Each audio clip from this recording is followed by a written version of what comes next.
Asa Hutchinson.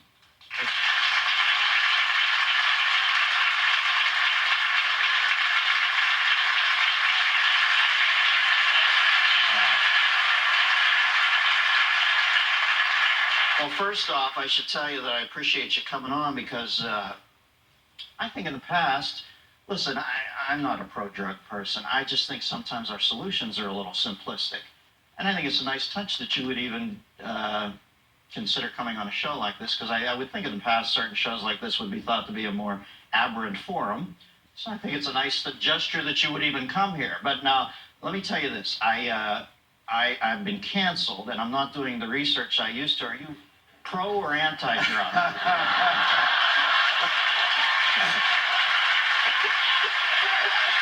I'm kidding. I won't even make ask. I'm here because you got a great audience. Yeah, well, listen, first off, I want to ask you, I noticed that you're surrounded by guys tonight. I think out of all the jerk-off jobs you can have in politics, you've actually taken a challenge that I find admirable. I take it you're a family man. I've seen you interviewed before, and you seem to be a... what prompted you, man? What made you want to dive in this far and fight for this cause like this? Probably because I am a parent, 4 kids, great kids. I've got a grandson coming up, and so it's about our future, and so I've seen it from all perspectives. I left Congress, not because I was defeated, because I believe in what we're doing here. And I really appreciate what you had to say. I think it creates a debate. I think you've got a lot of reasonable approaches. Few things wrong in your rant, but not too bad. But, you know, put it in perspective, though, on our policy. Anytime you have a drug policy that limits illegal drug use to less than 5% of the population, I think something is working right. Yes. Whenever you look at the fact that we've reduced overall drug use by 50% in the last 20 years, 9 million people fewer using drugs or illegal drugs on a regular basis today than 20 years ago. That's good stuff.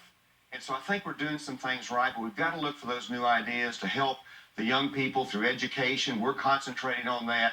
The treatment programs as an alternative to incarceration. Let me ask you this. You don't like my rant? No, listen, I like your rant, but I think we got to cut to the chase. There's some jagoffs, some morons, some idiots in the world that don't have the nerve to put their brains on the wall, want to kill themselves slowly with drugs. Why do we waste time and money stopping them? Well, I'm just serious. Some people are going to get high. You could come back to this planet 2 million years from now. People are still want to get laid and get high, some of them. And I always wonder, why don't we, some of them are just going to off themselves in the long run and save us a lot of money. Why don't you let them? Well, we are going to have this battle for a long time. As long as you have teenagers and depression and greed, you're going to have a fight. Every generation is illegal drugs. If you let a big contingent of adult America begin to decimate themselves, don't you have a better case to take to the young people of America? I watch Ozzy Osbourne, I'll be honest with you. I find the show delish on one level, and on another level I think, wow, what a beautiful anti-drug message. Because this guy seems to be a loving dad. I don't sense that he's a bad man. I sense he really cares about his kids, and he's looking at him saying, hey, do you want this for yourself? Christ, look at me. I can't eat my fucking French toast. And that's the message. That's a good message. But the answer as to why we just don't let people consume drugs, first of all, they hurt other people. But secondly, we're a compassionate nation. We don't want to say, well, we're just going to leave this segment of society there to destroy themselves. Well, for the same reason that we want to have compassion on anyone who needs medicine, as you said. Yes, but can't compassion wear many faces, Asa? I'm saying at some point, can't you let people know that you'll be there for them when they want to save themselves? But until that very second, why try to influence them? I just think some people are not going to stop doing this, and then there are other people who deserve the money. I look at disenfranchised people or people in inner city mothers who have 4 children. They've been left by a guy, and I think, why don't they get double the bread? I hear these stories, they get $600 a month. You think, Christ, who can live on that? Why don't we take $600 off the guy we're buying fresh needles for and give it to them? And if this guy wants to croak himself, fine. And if he doesn't want to croak himself, and if he wants to find his way, put him on this side and take care of him. That's all I'm saying. That's a mouthful there. Well, whenever you're looking at someone that is consumed with heroin, you've got 2 choices. Let them leave them on the street corner, let them ruin their life, rot away, or you can try to help them. We've got hundreds of faith-based organizations that are trying to work with that person to get them through treatment, get them restored to their family. I think that's what America's all about. Europe's taking a little bit different direction. In some of the countries over there, they'll take that addict and say, well, let's just get you off the street. We'll give you your heroin. We'll give you an injection room just so you don't embarrass us in society. And I don't think that's the high ground that we should have in America, that we try to help people. That's what America's about. Do you not see, though, that many of the problems in our culture are falling through the cracks because of the assumption by the high moral ground by anybody? That is a big deficiency in this culture, that anybody assumes they should seize the high moral ground. We're all just human beings. We're stumbling around in the dark. Many of us kick our toes every night on a bed table, you know? Nobody knows what they're doing. And I think when people say, I'm going to assume the high ground and save this guy, what if the guy who's being saved said, fuck you, I don't want to be saved? I mean, do you owe it to him to keep forcing him to be saved?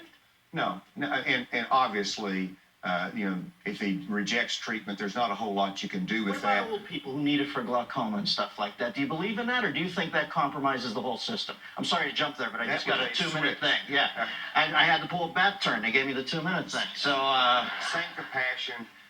We want to provide medicine to people who need it. The American Academy of Ophthalmologists has not approved that as medicine. The American Medical Association has not. We've always in our country listened to doctors and scientists on this. It's the FDA approval process. We shouldn't make an exception because people want to smoke. What if the old person says to you, listen, I'm trying to leverage this through and use the medical reason as a cudgel, but the simple fact is I'm going blind and I like to catch a buzz here and there. Do you have any compassion for that?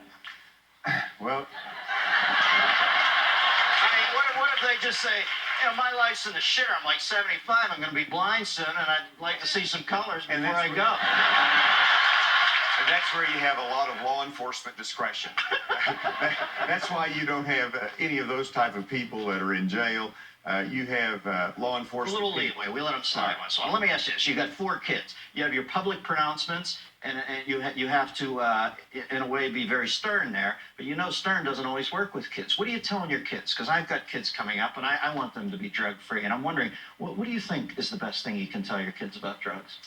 Be honest. Talk to them about it. Don't overstate the problems. And be very factual, because scare tactics don't work. You just got to lay it out with them. And they're going to struggle in life. You got to be there for them. You've got to, as I know you do, you spend time with them, and that's probably the most important ingredient for it. You work with them. They're gonna struggle in these things. But teenagers have a way of trying to make the right decision. But whether they legalize it or not, teenagers are always going to be a difficulty, where it's not going to be acceptable for them to use it. Well, I'll tell you this, man. One thing about it is having a strong parental figure you can admire. I think most jobs in politics are complete narcissistic bullshit. I don't know were you a senator before or a representative? Member of Congress from Arkansas. Well, what you've done here must make your kids so proud of you, because I think you're actually putting something on the line. And I think the House of Representatives is a big fucking cocktail party guys who, couldn't master an instrument, so they went in there and meet chicks. And but what you're doing, I mean, your kids obviously must be so proud of you, because you're doing something that is a big task and a scary task, and I admire you stepping up to the plate, man. We don't agree on everything, but I admire your courage. Asa Hutchinson.